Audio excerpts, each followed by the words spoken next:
Hey guys, how's it going? All right, I just want to give you guys a little story about what happened to my car a couple days ago. So basically, what happened was the car was driving fine all day without any kind of issue, and I went to Walmart, parked it there, got something, came back, and out of nowhere, it wouldn't crank. It's the no crank, no start issue that I had. So basically, everything on the dash worked fine. Everything in the car worked fine. There was absolutely no issues at all. The remote worked fine. Was able to get into the car.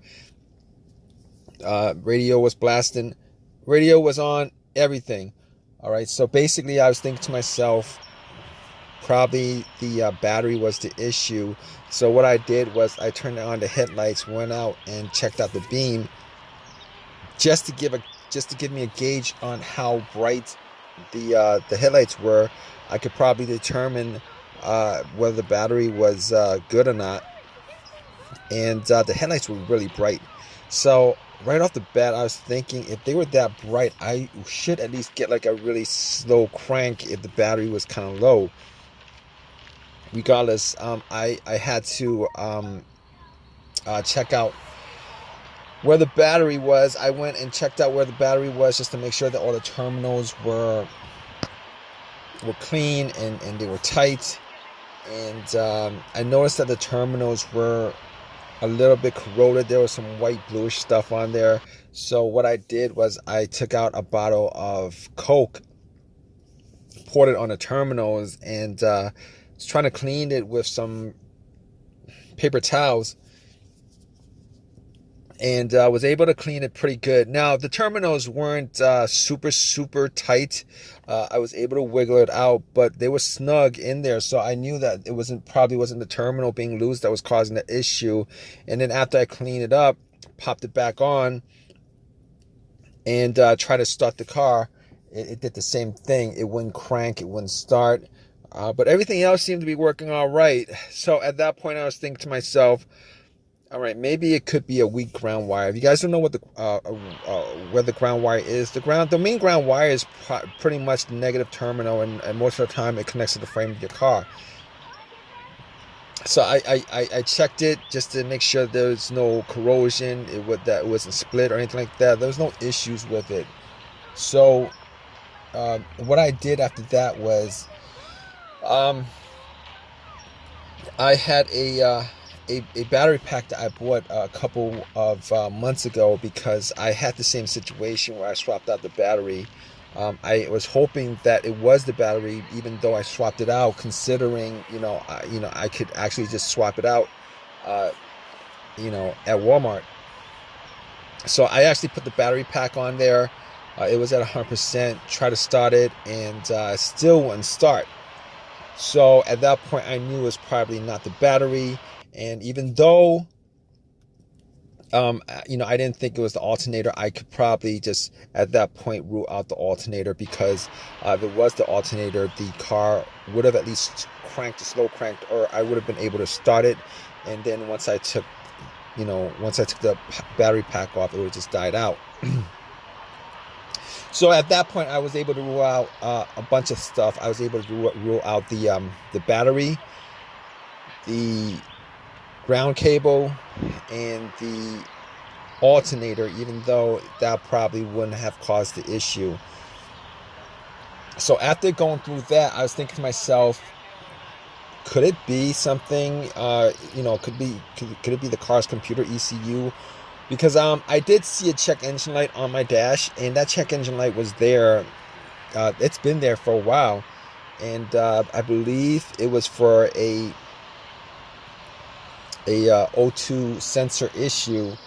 Now, I did have an OBD2 that I bought from Walmart, and it was a $19 OBD2, one of the cheap ones, and I pretty much hooked it on to my OBD port, and try to make sure that I was actually getting a connection between the car's computer and the car itself. It did scan all the way through. Now I'm pretty sure that that the OBD2 wouldn't actually pick up anything that would cause a no crank, no start situation for the most part, except if if if the car's ECU, the car's computer was, uh, for some reason separated from the car. For what reason couldn't communicate with the car. But anyway, regardless, I actually plugged it in. It scanned all the way through. Only code that popped up was the aux02 sensor code, and at that point, I was pretty sure that it wasn't anything to do with the car's computer, any codes that would cause it, and I actually had to move on to I had to move on to some other troubleshooting outside of that, because that wasn't causing the issue. So basically, I got to a couple of things, which were the fuses and the relays, which were were highly capable of causing a situation like this. And got to the fuses, checked out all the fuses, just to make sure that none of them were blown. And I was actually looking at them. Now, I didn't have a fuse tester on me. I didn't think it was the fuses. Now, the two situations that I've had where fuse would cause a situation like that, one of those situations was a Honda that I had where the main fuse blew, and I was getting no power throughout the whole entire car. The main fuse was the fuse that connected the battery to the fuse box itself.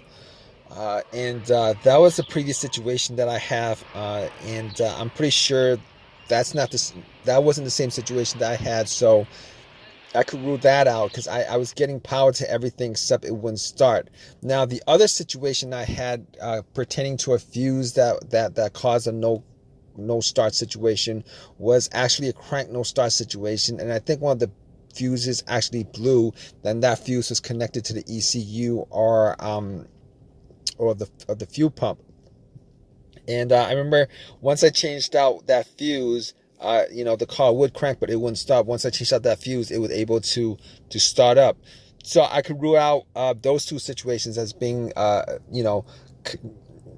related to a fuse issue that would cause this situation that I had. So, so basically, I could rule those things, the fuses out, and the fuses were pretty clean. I didn't smell any kind of burnt smell, and didn't see any kind of brownish, anything brownish, and a brownish appearance on top. So at that point, I was able to kind of rule out the fuses, not at 100%, but I was able to rule out the fuses for the most part. So basically, at that point, I had a situation where I was maybe, it could have been the relays or the starter. That's what the two situations that came up. But I didn't think it was the starter, because I did switch out the starter about, I would say I switched out the starter about 1.5 years ago, and that was, it seemed like it was a starter issue, but I didn't really want it to be a starter issue, considering I only put maybe like 20,000 miles on my car, and I think they should last a lot longer than that. But anyway, before I even went there, I looked at the relays, just to see whether they had issues or not. Now, I couldn't make out whether the relays had issues, but I did get to the starter relay. I pulled it out. It looked like it was a bit dirty or whatever, but I had some rubbing alcohol, put it on some paper towel, and wiped the connectors, put it back in, try to start it. It really didn't do anything. Didn't change up the situation. So I was thinking it was a weird situation, because it would click every time I would I would try to start the car. It would click, but it wouldn't crank at all. Normally when it clicks, it normally means that the relay is working, because that's what the relays do when there's electricity going through, that it clicks to connect the connection, to whatever it's relaying the electricity to. But regardless of that, I actually had another relay that I was able to swap out with that, and I actually was looking for another relay with the same, with a similar relay in the box, and I was actually able to find one. And what I did was I took that relay out, and I swapped it with with the other relay, and I went back and tried to start it, and guess what? Bam! It started up. It worked without a problem, and at that point, I knew that it was the relay that was the problem. All right. So it was a pretty easy fix. I drove to AutoZone, which was within that whole shopping center.